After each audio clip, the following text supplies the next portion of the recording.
सर्वांना महामानव भारतरत्न डॉक्टर बाबासाहेब आंबेडकर यांच्या जयंतीनिमित्त हार्दिक शुभेच्छा। 14 एप्रिल 1891 रोजी बाबासाहेब आंबेडकरांचा जन्म झाला। मध्य प्रदेशातील महू येथे बाबासाहेब आंबेडकरांचा जन्म झाला। बाबासाहेबांच्या वडिलांचे नाव रामजी आणि आईचे नाव भीमाबाई असे होते। मध्य प्रदेशानंतर काही काळ दापोली, सातारा असे वास्तव्य करीत आंबेडकरांचे कुटुंब मुंबईत राहण्यास आले। बाबासाहेबांनी सुरुवातीचे शिक्षण मुंबईतील सरकारी शाळेत घेतले। बाबासाहेबांनी शिक्षण घेण्यासाठी खूप कष्ट सोसले। वयाच्या 14-15व्या वर्षी बाबासाहेब आंबेडकर यांचा विवाह दापोली येथील भिकू वलंगकर यांच्या मुलीशी म्हणजेच रमाबाई यांच्याशी झाला। बाबासाहेब आपल्या शालेय जीवनात 18 तास अभ्यास करत असत। डॉक्टर बाबासाहेब आंबेडकरांनी वंचित दलित समाजाच्या शिक्षणासाठी पीपल्स एज्युकेशन सोसायटीची स्थापना केली। बाबासाहेबांना उच्च शिक्षणाद्वारे समता, स्वातंत्र्य, बंधुभाव ही मानवी मूल्ये स्वीकारलेला एक स्वाभिमानी आधुनिक समाज निर्माण करायचा होता। बाबासाहेबांच्या शैक्षणिक चळवळीचा हाच खरा मूलाधार होता। सर्व सामाजिक दुखण्यावर उच्च शिक्षण हेच एकमेव औषध आहे असे डॉक्टर आंबेडकरांनी एका सभेत म्हटले होते। शिक्षण हाच जीवनाच्या प्रगतीचा मार्ग आहे हे जाणून विद्यार्थ्यांनी भरपूर अभ्यास करावा आणि समाजाचे विश्वासू नेते बनावे असे डॉक्टर आंबेडकर म्हणायचे। 14 एप्रिल या सोनेरी दिवसाचे समाजाच्या आणि देशाच्या दृष्टीने अत्यंत महत्त्व आहे। देशातील कोट्यावधी दुबळ्यांसाठी तसेच देशासाठी हा दिवस फार आनंददायी आहे। या दिवशी दिवसभर मोठ्या उत्साहाने खेड्यापाड्यापासून ते दिल्लीपर्यंत डॉक्टर बाबासाहेबांची जयंती साजरी केली जाते। डॉक्टर आंबेडकरांनी उच्च शिक्षणासाठी म्हणजेच MA पदवीसाठी 25 जुलै 1913 रोजी अमेरिकेतील कोलंबिया विद्यापीठात प्रवेश केला। प्रोफेसर सेलिग्मन यांच्या मार्गदर्शनाखाली जून 1915 मध्ये MA ची पदवी संपादन केली। ऑक्टोबर 1916 मध्ये इंग्लंडमधील London school of economics and political science येथे MSc इकॉनॉमिक्स मध्ये प्रवेश केला। प्रोफेसर कॅनॉन आणि सिडनी वेब यांच्या मार्गदर्शनाखाली 1920 मध्ये पदवी संपादन केली। पुढे 1922-23 मध्ये युनिव्हर्सिटी इन बॉन जर्मनीमध्ये DSc पदवीचा अभ्यास केला व पदवी संपादन केली।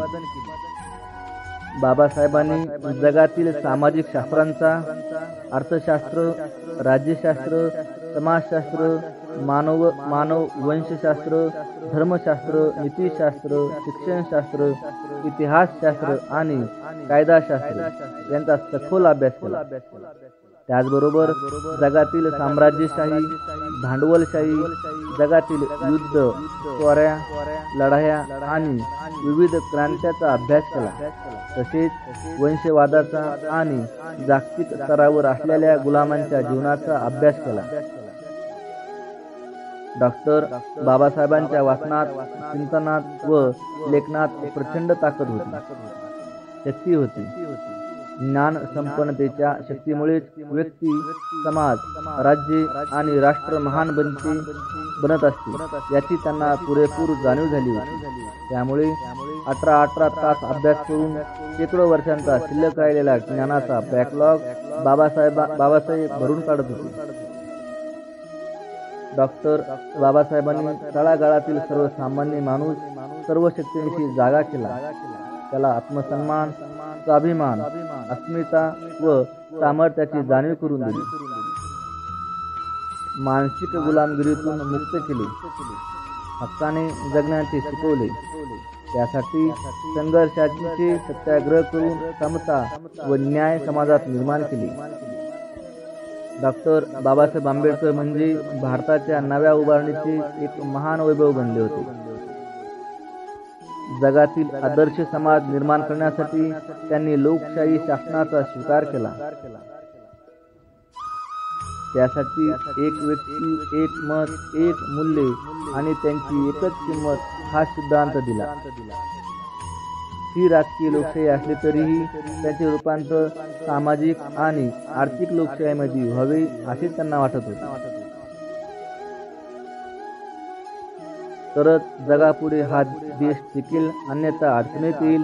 यासाठी त्यांनी जगाला शोभेल आणि भारताला आधुनिक काळात सर्व प्रकारच्या सुधारणा व सर्वांगीण विकास करता येईल अशी राष्ट्राला राज्यघटना दिली. बाबासाहेबांनी आपल्याला अशी शिकवण दिली की शिक्षण हा जीवनातील प्रगतीचा मार्ग आहे. हे जाणून विद्यार्थ्यांनी कठोर अभ्यास करून समाजाचे निष्ठावान नेते बनले पाहिजे. नंबर 2, प्राथमिक शिक्षणाचा सार्वत्रिक प्रचार हा सर्वांगीण राष्ट्रीय प्रगतीचा पाया आहे. त्यामुळे प्राथमिक शिक्षणाच्या बाबतीत सक्तीचा कायदा करण्यात यावा.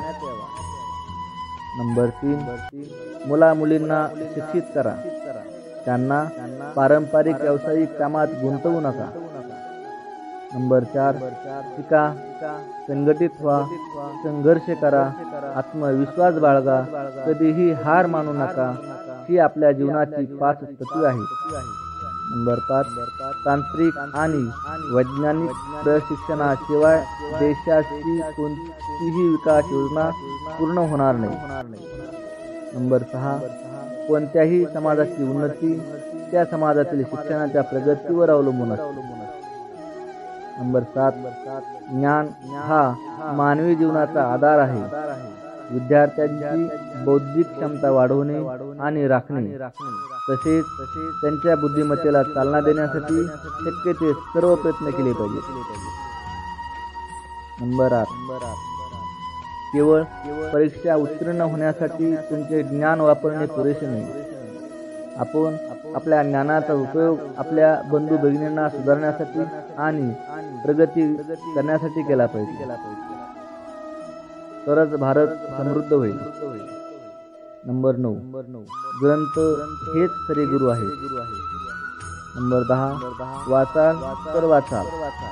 नंबर 11, शिक्षण हे वाघिणीचे दूध आहे आणि जो कोणी ते पेईल तो नक्कीच वाघासारखा गुरगुरेल. जय भीम.